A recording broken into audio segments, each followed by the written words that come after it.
دارەکانی دەدەپە چۆن دەبین بەڕستان؟ ڕاستیە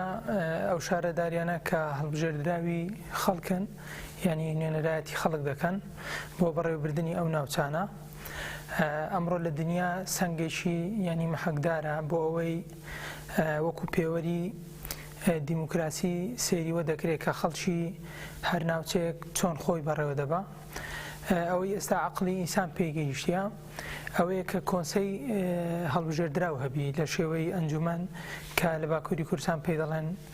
ینی ناوەکەی شارەداریە ئەنجومەنی بەڕێوەبردنن. ئەمانە کاتێک هێرشان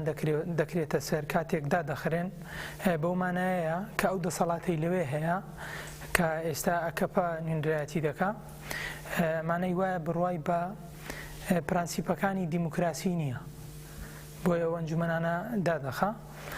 ئەمە ئەوە دووپات دەکاتەوە کە ئەو دەسەڵاتی لەوێ هەیە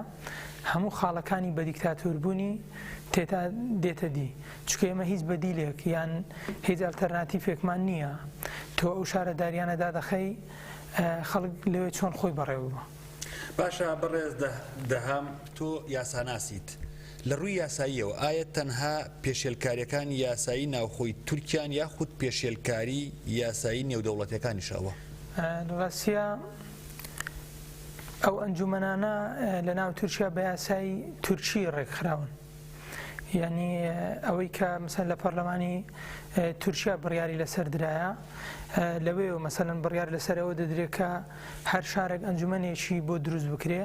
ئەو ئەنجومەنانە خەڵک نوێنەرانی خۆی بنێرتە ئەوێ لەسەر ئاستی نێودەوڵەتیش بە هەمان شێوە یاسا نێودەوڵەتیەکان وا تەماشای هەر وڵاتێک دەکەن جگە لەوەی پەیوەندی بە ناوخۆی ئەو وڵاتە هەیە کە بە سیاسایەک خۆیان ڕێک دەخەن لە هەمان کات تۆ کە دەی دیسان یاساکەی خۆت پێشێل دەکەی هەموو دەوڵەتێک لە دنیا کۆمەڵک پەیمان نامە هەیە مۆری کردووە کۆمەڵک پەیمان نامە هەیە مۆری کردووە کە پرانسیپەکانی دیموکراسی جێبەجێ بکە کاتێک کە تۆ دەی ئەم شارەداریانە یان ئەم ئەنجومەنە هەڵبژێردراوانە دادەخەی کەواتە جگە لەوە یاساکانی خۆت پێشەڵ دەکەی پێشەڵکردنی یاساکانی نێونەتەوەیشە نێودەوڵەتیشە. باشە بێدەنگی هێزە نێودەوڵەتەکان لە بەرامبەر ئەو هێرشانەی ئاکەپە مانای چییە؟ من پێم وایە دوو فاکتەر هەیە. فاکتەرێک ئەوەی مثلا دیوە سیاسیەکەی ئەمڕۆ پێم وانییە کە هێزە نێودەوڵەتەکان بەم جۆرەش بێدەنگ بن. هێزە نێودەوڵەتیەکانیش لەوە گەیشتون کە دەسەڵاتی ئاکەپە ینی خەتەریاتی زۆر بۆ لەسەر ئەوەی جیهانیش مثلا پشتگیریکردنی هێزە توندڕەوەکان ئەوەی کە ئێستا ئاکەپە لە سووریا ئەنجامی دەداتن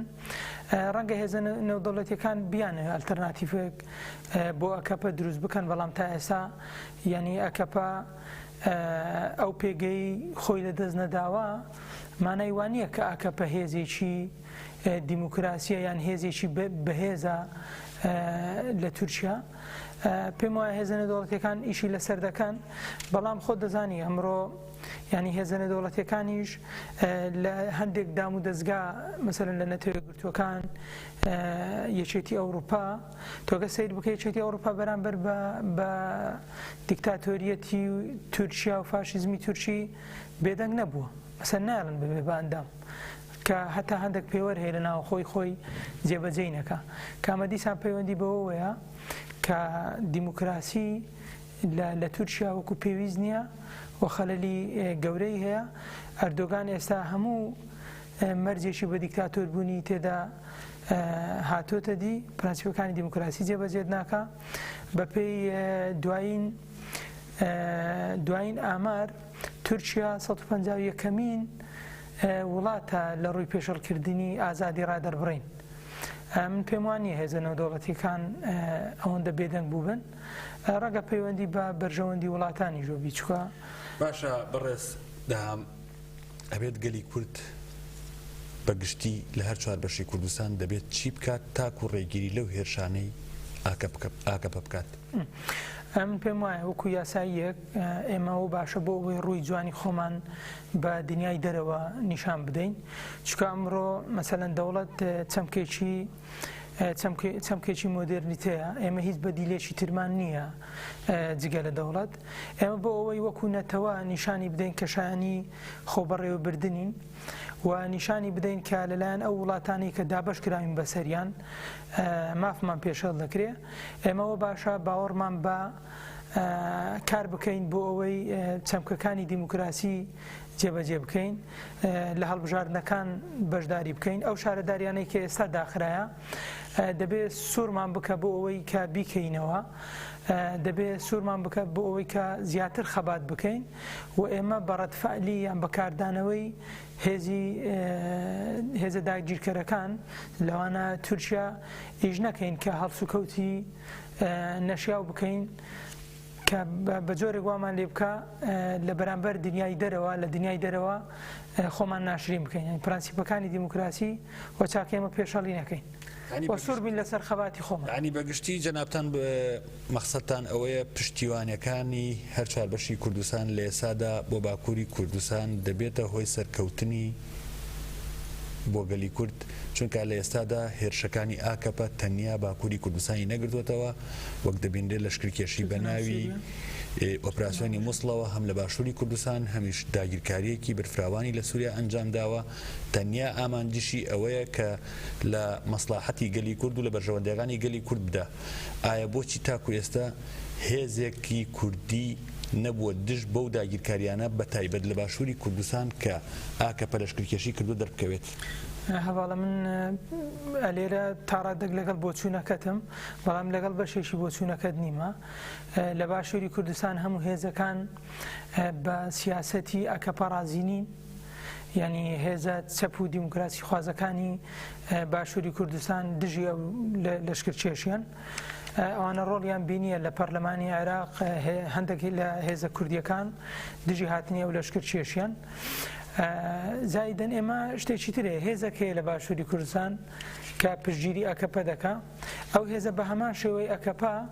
ئەکتەکانی ئەکەپە لە باشوور دووبارە دەکاتەوە ئەمە لە سەرەتایی پرسیارەکەت باسی ئەومان کرد کە ئەکەپە دێ ئەو ئەنجومەنە هەڵبژێردرا و شەرعی و یاسایانەی لەلایەن کۆمەڵانی خەڵک لە باکوور هەڵبژێردراوە دای دەخا بە هەمان شێوە لە باشووری کوردستان هێزێک هەیە گەورەترین دامەزراوی شەرعی هەرێمی کوردستانی داخست ئەوە بۆ ماوەی